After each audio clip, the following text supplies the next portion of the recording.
So this is the clip now on what he says about Jake Barber. And I apologise, he didn't say bullshit to Jake Barber, about Jake Barber. It was something to do with Stephen Gray, which I'll let you watch. And he briefly speaks about Bob Lazar. And he also says what the craft was that was over Phoenix, Arizona in 1997. And he says where it was kept. Do we believe him? I don't know. But this is what he had to say. Many conversations with Stephen. He's a wonderful, nice guy.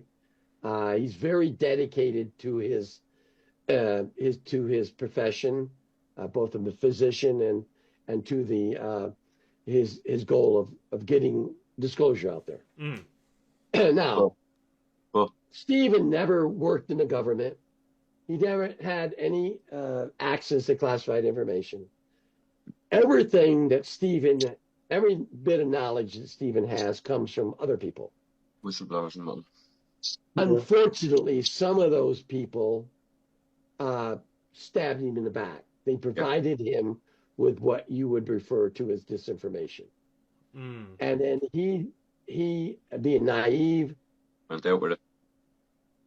What are your thoughts on Stephen's claims of being the one that summoned in the Phoenix Lights in 1997? Yeah, that's absolutely. That's bullshit.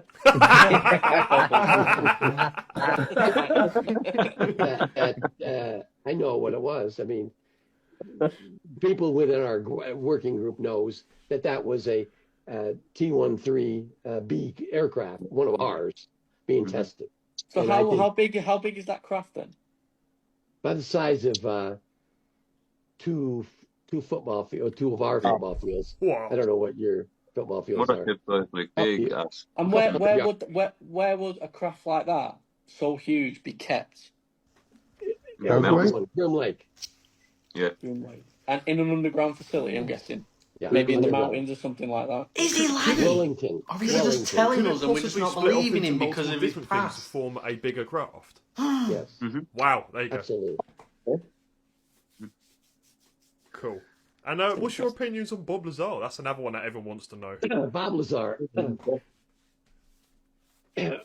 Some years ago, our working group, the advanced working group, got access to an entry control log for Nellis Test and Training Range.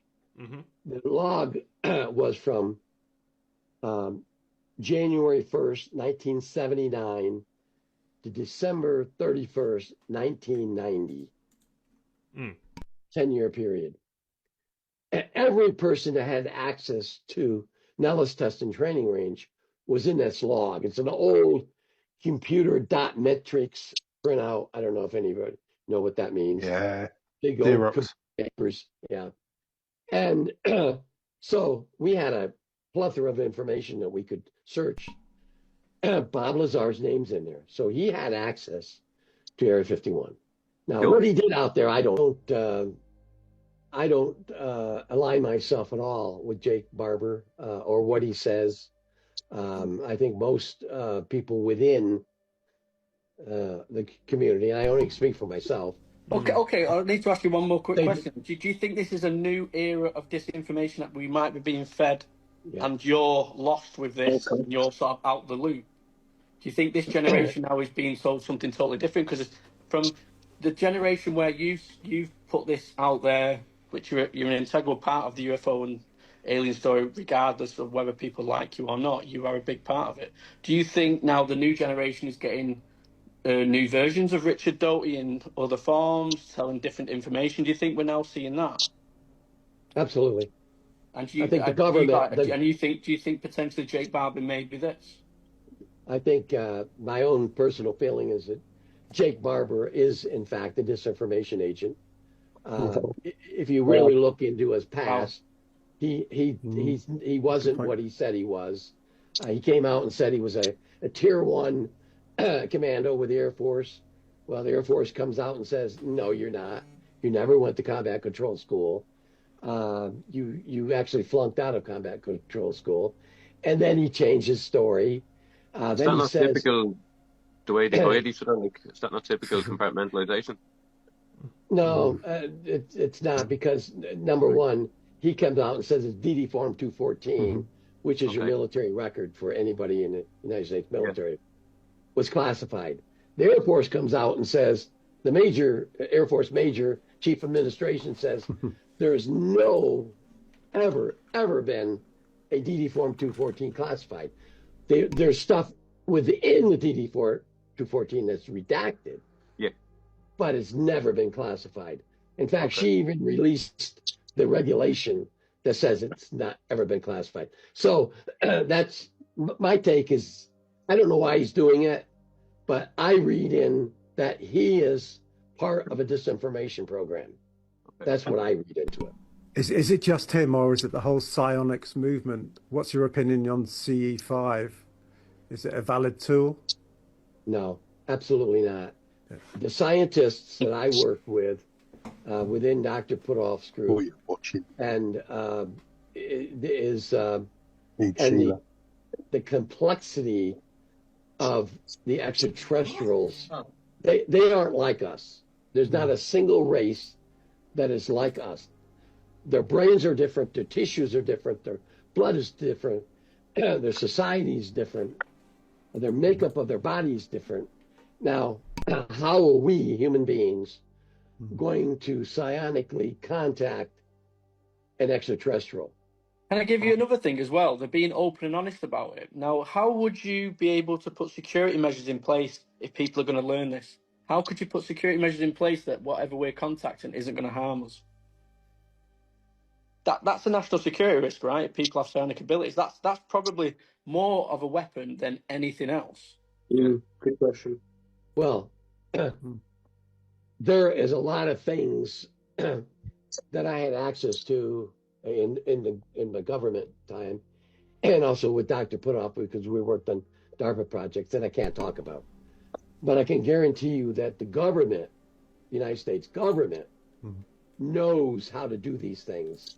They're entirely different from what these other people out here, Jake Barber and Jason Sands, is talking about. Could this be, sorry to interrupt again, could this be then a sort of an inside war going on here? There's a movement within the government, within the U.S. Space Force, which is our new branch of the military, and also within the DIA, to disinform the public. They don't want the truth out about UFOs.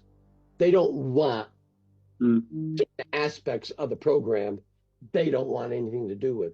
And they're not cooperating with the groups. They're not cooperating with the legislators.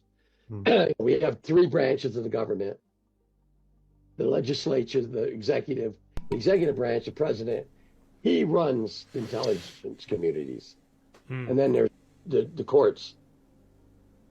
I don't think the executive branch has given anyone authority to release anything at this time. That's the way I see it. People are trying to get the information out there, and when they try to get the information out there, the government counters it with disinformation. I see it. I did it. I know it. I went to school for a year back in the 70s on how to do this. And I tell you, the government is really, really good at it. Richard, sorry to cut in, guys. Can I just ask one question on that? With your incredible experience on that, what are the tactics of the current disinformation agents, and how do you recognise them? What would you look out for in that? Well, I would look out when somebody, some legitimate researcher, and I think Jeremy is a legitimate researcher. George Knapp is a legitimate researcher. One of the best, I think, is Linda Howell.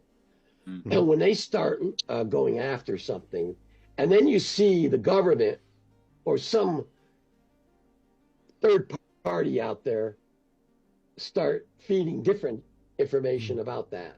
Like, excuse me, when Linda started talking about Antarctica, suddenly Heckers comes out